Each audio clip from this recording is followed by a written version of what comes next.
I have been thrilled with the offers of support that have come from everywhere, from people in all walks of Australian life and across the entire political spectrum wanting to help. One of them was from our Federal Treasurer, Joe Hockey, who I'm pleased to reveal today will be the co-convener of a new parliamentary friendship group for an Australian head of state, joining former ACT Chief Minister, Senator Katie Gallagher. We thank them both. Joe and I go back a long way.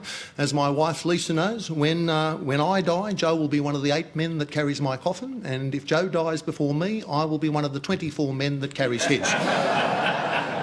And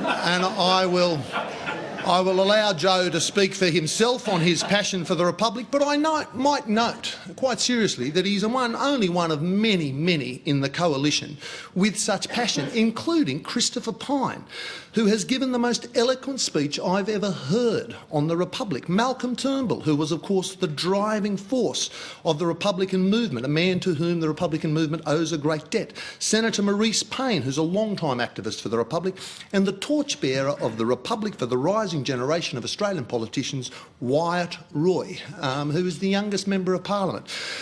Many, many more. I'm also heartened by how many influential and conservative newspaper columnists have told me they are of the faith, they believe in the cause and they want to push it this time. This is going to happen. There are more and more Republicans across the spectrum, politically, in the media, among the public, and not just in the so-called elites, but everywhere. Rich man, poor man, beggar man, thief, tinker, tailor, soldier, spy, settler, farmer's wife on a dry and barren run. I was trying to think of, female examples, but you're very sexist if you don't think the tinker, tailor, soldier and spy, they were all women.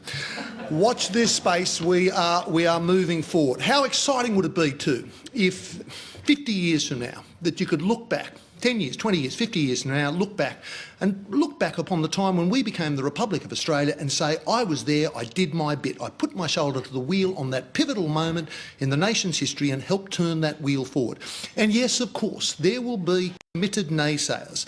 There will be nervous Nellies and nattering Neds who insist we can't do this, we shouldn't do this, we don't need to do this, we can't do it at this time because there are more important things to do first, etc. Those naysayers have been there. They've been there through all of our history, and we love them too because they are part of our history.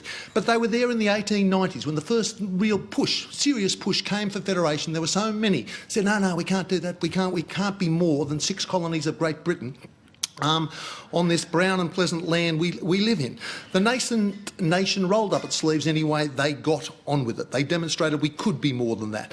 The nervous Nellies and nattering Neds were horrified in 1931 when the Prime Minister James Scullin would, for the first time in our history, install a homegrown Australian Governor-General in Sir Isaac Isaacs, and not a British aristocrat as was the long tradition.